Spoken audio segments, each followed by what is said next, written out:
Okay, ang topic natin is Kaiser 3-in-1 Healthcare. Why you should get long-term healthcare? Kaya kailangan natin gumawa ng long-term healthcare kasi yung medical cost daw po, dumodoble yan every 5 to 7 years. And then, marami sa mga Pilipino po talaga hindi nagsisave ng money para sa future healthcare needs. Kaya nagkakanda problema sila, nagkakanda stress, dahil wala silang mapagkuhanan ng pera kapag kailangan na nila. No traditional healthcare company covers age 61 and up. Tapos po, karamihan po sa mga nagiging senior citizen, nagre-rely po sa kanilang mga anak. Yung iba naman po, sinesell po yung kanilang properties. Hihintayin pa po ba natin na yung mga pinaghirapan natin ipundar, kailangan natin ibenta para lang masuportahan yung ating healthcare needs?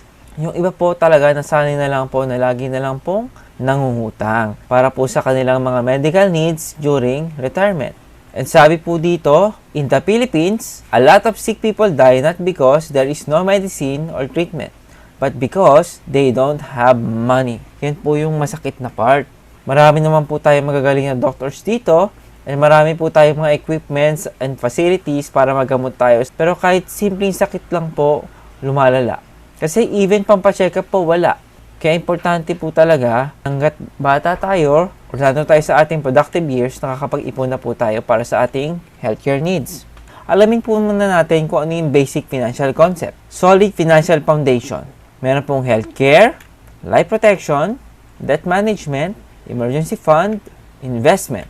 Dapat daw po naka-order of priority ito. At dapat, una-una po talaga yung healthcare. For example, meron ka ng investment. Nagkasakit ka bigla. Saan ka kukuha ng pambayad sa pang-ospital mo? Ang pinaka-purpose ng healthcare, masuportahan ka dun sa pangangailangan mo sa pang-ospital mo. Para hindi mo nagagalaw yung investment mo and hindi ka nagkakautang. And para hindi agad magamit ng family mo yung life protection mo or insurance. Siyempre, wala naman sa atin na gusto natin magpahinga na kaagad tayo dito sa mundo. Bago ka ipaliwanag yung Kaiser, kailangan alamin muna natin yung kinds of healthcare.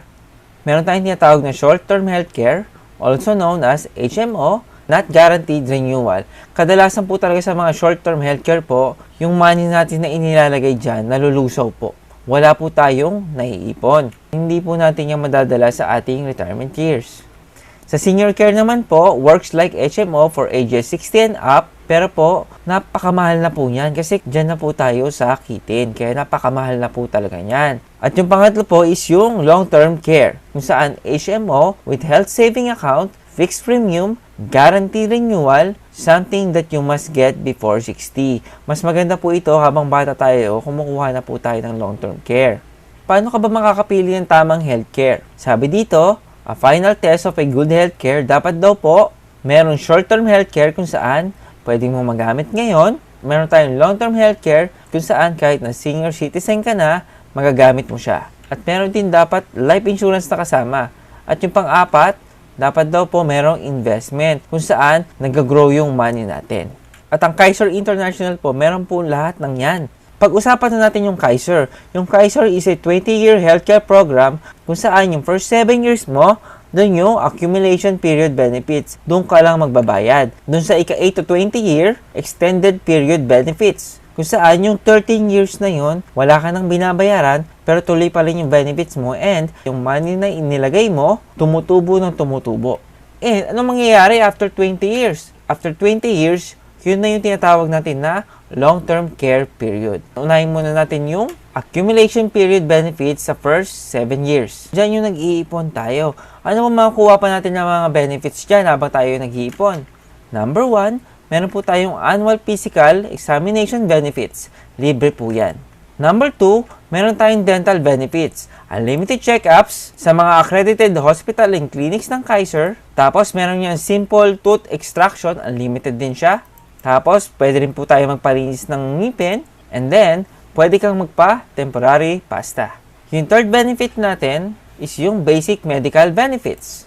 Like yung bayad sa surgeon, yung bayad sa mga doctors, and marami pang iba. Number 4, meron kang budget just in case na ma-hospital ka. 50,000 to 140,000 ang pwede mo magamit or maging budget depende sa plan na kukunin mo. Now, meron siyang exclusion. Hindi dito kino-cover yung mga pre-existing illness. Panglima, meron siyang inpatient benefit hospitalization. pwedeng magamit yung budget na nakalaan sa'yo sa hospitalization na 50 to 140,000 pesos depende sa plan na kukunin mo. Number 6, member's choice of room and board, 1,000 pesos per day. Ikaw na yung bahalang mamili, depende dun sa room na gusto mo. Pang-pito, yung waiver of installment due to death. For example, 2 years pa lang tayo nakakaipon pero namatay tayo. Hindi po ba 7 years payment ang Kaiser? Pero yung matitira doon na 3 years to 7 years na dapat babayaran pa para mabuo yung 7 years, hindi na kailangan bayaran pa ng maiiwanan nating family. Naka-waive na po yon or fully paid na siya kagad-agad. And ganun din, itong sa pang number 8, ma-waive na rin po yung payment kapag tayo ay total and permanent disabled na.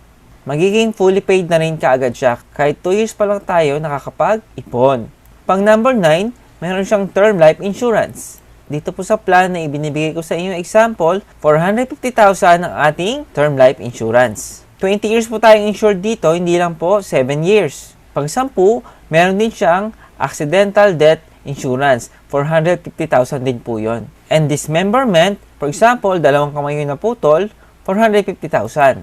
Pag 1 kamay lang, kalahati lang po yung ibibigay sa inyo. So, ayan po yung 10 benefits sa accumulation period sa first 7 years. Pag-usapan naman po natin yung sa extended period benefits. Ito yung wala ka nang kailangan ihulog para mag-ipon pa, mag-aantay ka na lang for the next 13 years para mabuo natin yung ating 20 years na plan ng Kaiser. Number 1, meron dyan na yearly health benefit.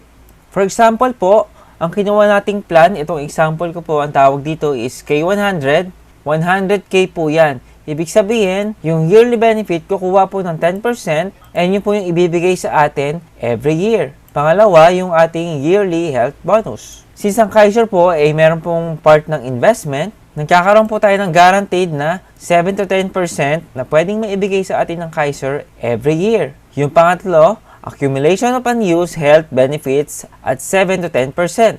Dito sa plan na to, na K100, every year po may binibigay po sa atin na guaranteed na 10,000. Pag hindi mo ito nagagamit, yung 10,000 na yun nagkakaroon ng tubo. For example, yung 100K mo, this year nagkaroon ng 10%. Naging 110,000. Sa next year naman, magkakaroon ulit ng 10% yung 110,000 mo. Magiging 121,000 pesos na. And sa susunod ulit na taon, magkakaroon ulit ng 10% yung 121,000 mo hanggang sa magpatong yung 10%. Hanggang sa ika-28th year.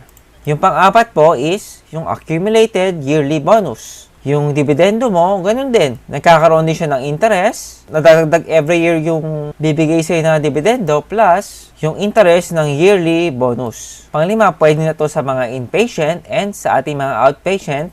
Pwede na rin yung ating mga pre-existing na illness. At the same time, yung ating mga dreaded disease. So, ayan po, meron po tayong 5 na benefits during extended period. Now, natapos mo na yung plan mo. May didiscuss ako sa'yo para masabi ko sa'yo na maganda talagang nakakapag-ipon tayo dito sa Kaiser. Magkano ba yung total investment natin dito sa Kaiser plan na binibigay ko sa inyong example? Kapag nag-invest ka dito, 58,821 times 7 years equals 411,747 pesos. Then, meron kang policy P, which is 500 every year. So, times 7 equals 3,500 pesos. Ang magiging total ng investment natin after 7 years is 415,247 pesos. Magkano ba yung pwede nating maipon sa ating Kaiser just in case matapos na natin yung ating 20-year plan?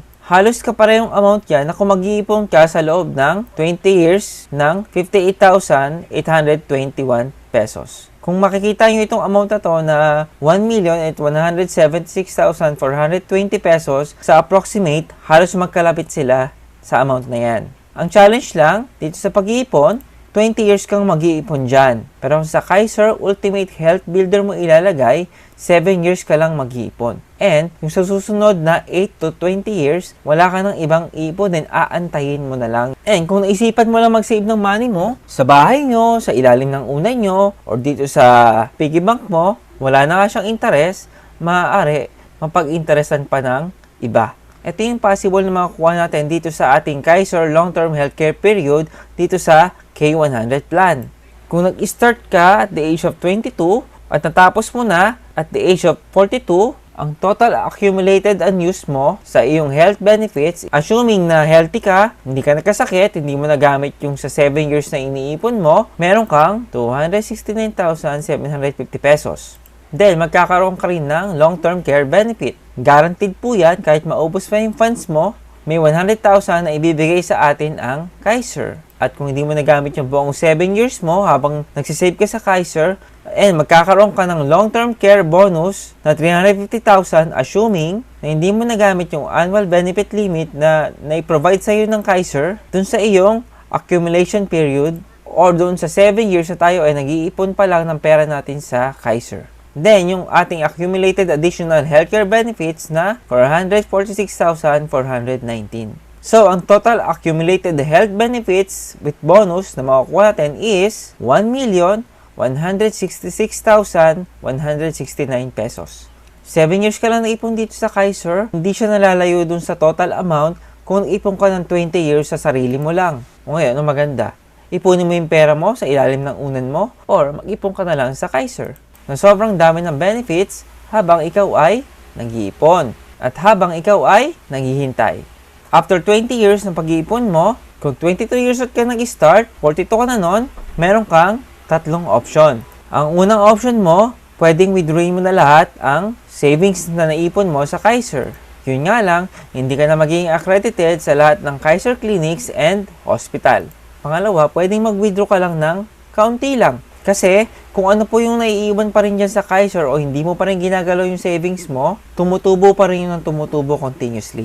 Meron kang guaranteed na additional income every year. Pangatlo, iwanan mo lang muna yung money mo, wag mo munang withdrawin kung hindi mo pa naman siya kailangan para ma-maximize yung growth ng money mo. Kasi, tuloy-tuloy pa rin ang tubo niya ng 7 to 10% per year.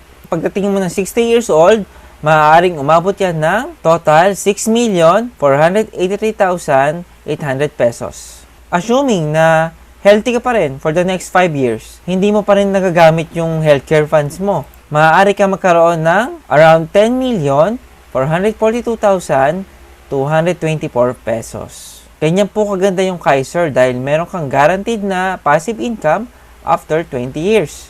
And sabi dito, you don't need long-term healthcare if you are sure that you're never going to get sick. Sino ba naman tao na hindi nagkakasakit, hindi ba? Pangalawa, if you think you can bring your company's HMO even after you retire. Wala pong ganun company. Pangatlo, if you think your government can take care of your healthcare needs, and sadly dito po sa Pinas, hindi pa po ganun kaganda ang programa pagdating sa ating mga healthcare needs. Pang-apat, if you expect your children to take care of you. Kung ngayon, kaya mo naman na mag-ipon na para sa'yo, why not? Imagine niyo po to, which situation would you choose? Dito po ba tayo sa letter A o dito tayo sa letter B? Ang usually pinipili po ng mga tao dyan is yung letter A, of course. Pero, madali pong mamili dyan kasi po, yung nakikita niyo po, mga larawan lang po yan. Pero pag andyan na po tayo sa senaryo yung ganyan at hindi tayo nakapaghanda, wala tayong healthcare, especially long-term healthcare, malamang doon tayo sa pangalawa. Kung saan, dikit-dikit tayo, pagpasok mo, isa lang yung sakit mo, pero paglabas mo, Bluetooth po, 3 na yung sakit mo. The comfort level of your healthcare situation after the age of 60 depends on the decision you make today. Kaya mas maganda po, get your Kaiser now.